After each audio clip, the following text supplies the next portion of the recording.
Thank you very much, program directors, the Gordhan family, His Excellency, the President of the Republic of South Africa, distinguished guests, ladies and gentlemen. Let me start by thanking the Gordhan family for giving me some time to say a few words on the occasion of us paying our last respects to this extraordinary South African, to this extraordinary man, to this extraordinary human being. Many of those who have spoken already have spoken from different perspectives about this man. I will speak largely about him in the context of the enormous support that he gave to the State Capture Commission that I had the honor to lead. I'll talk about his fight against, his commitment against, in the fight against corruption and state capture, as revealed in the evidence that he gave in the commission.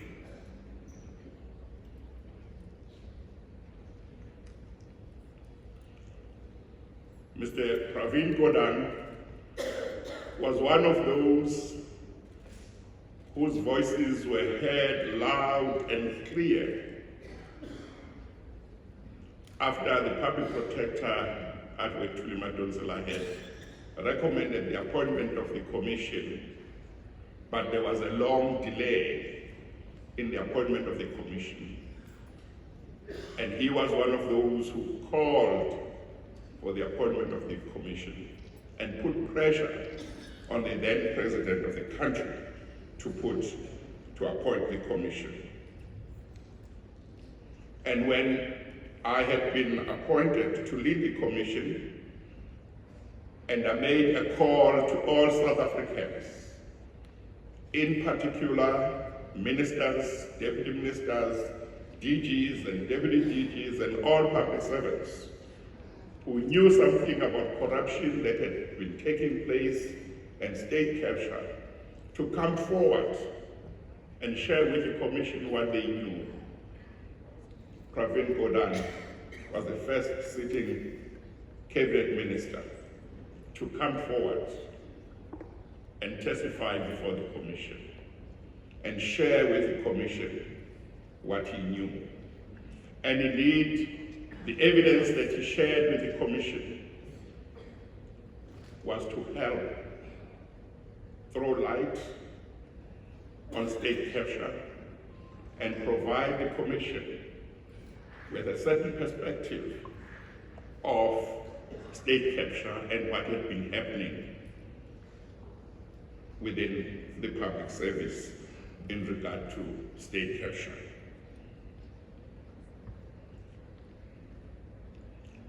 Pravin Gordhan is credited, and correctly so, with having, together with his team at SARS, built a world-class SARS for which we were respected. But when he had to leave SARS, he was one of the candidates for the position of Transnet CEO and was recommended to be appointed. But he was not appointed because he withdrew, because he was to be appointed as Minister of Finance. At that stage, we wouldn't have known that his appointment as Minister of Finance might well have been aimed to make sure that whoever was appointed as CEO of Transnet was going to be somebody who would embrace state capture and cooperate with those who pursued state capture. It was only the evidence that we were to hear later in the commission through Barbara Hogan and other witnesses that revealed that the position to which Pravin Gordhan had been recommended stayed unfilled for 2 years because the appointing authority wanted a particular person and was not prepared to appoint a very credible candidate who enjoyed the support of the board and the minister at the time. Of course, the first term of Pravin Gordhan's as Minister of Finance went reasonably well. However, when his successor, Mr. Nene, went into office, it didn't take long before certain challenges arose, which showed that there was an attempt by those who were pursuing state capture to capture our national treasury. And of course, we will always remember the weekend of the 9th December 2015, because that weekend marked a turning point in the fight against state capture. And indeed, Pravin Gordhan was approached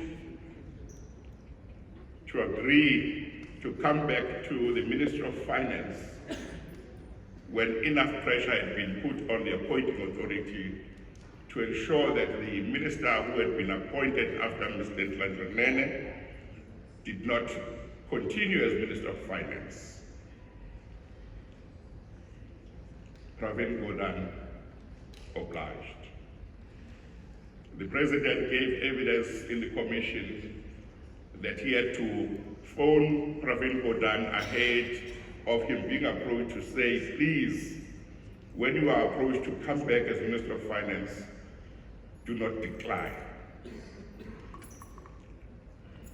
A lot of speakers have spoken quite correctly today about Pravin Gordhan's humility.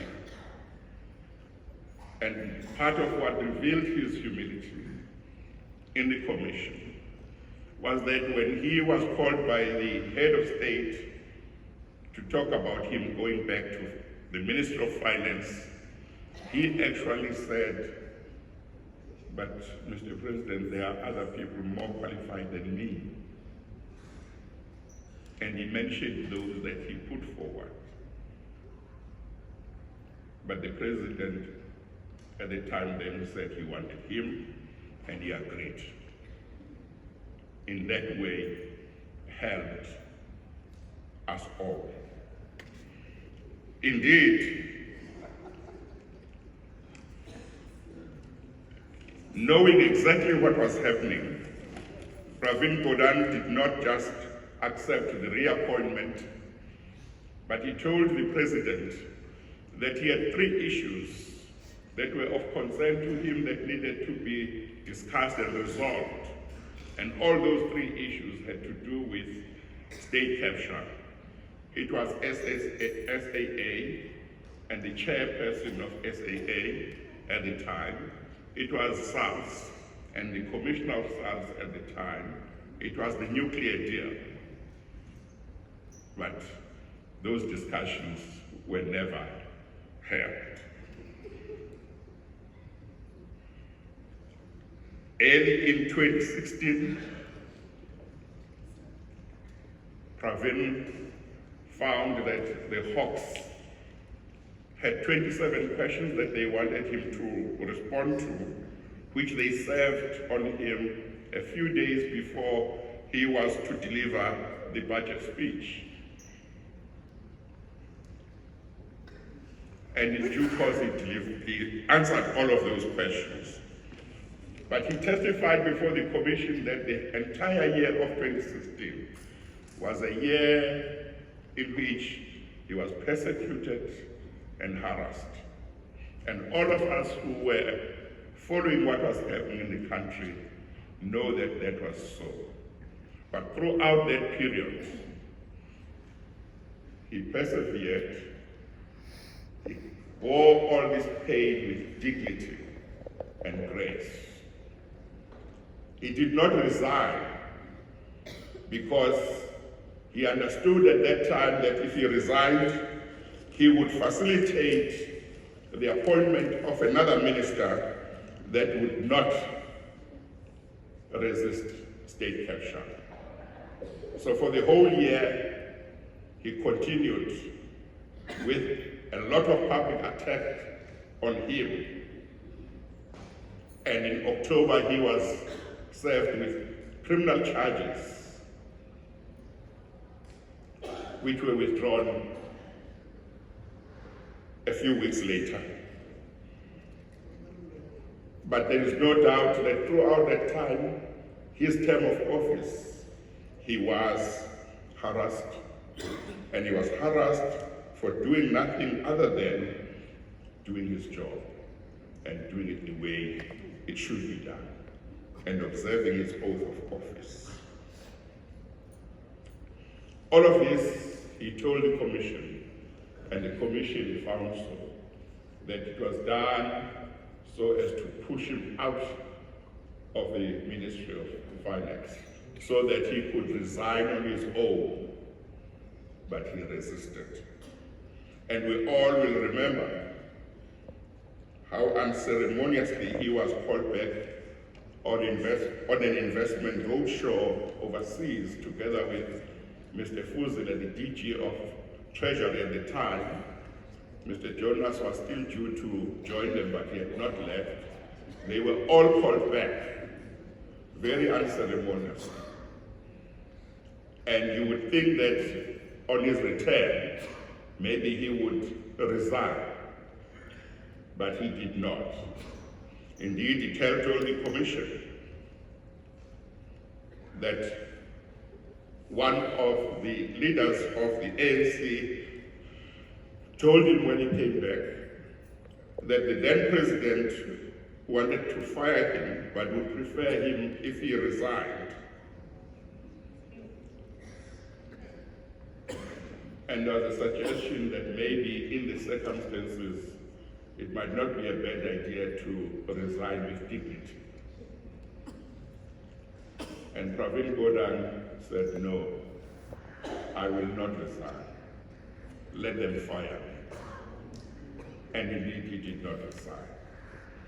But we know that he was then fired at the end of March. And the commission had to look at why he was fired. And to establish why he was fired, the commission had to go back to Friday the 23rd of October 2015 at Saxon World, where Mr. Jonas met with one of the Gupta brothers and two others, and was made the offer that he was made. Because it was at that meeting that he was told that Mr. Ntlatanene would be dismissed because he was not cooperating with the Guptas. And indeed, the person who was appointed to succeed Mr. Ntlatanene was appointed in order to facilitate state capture.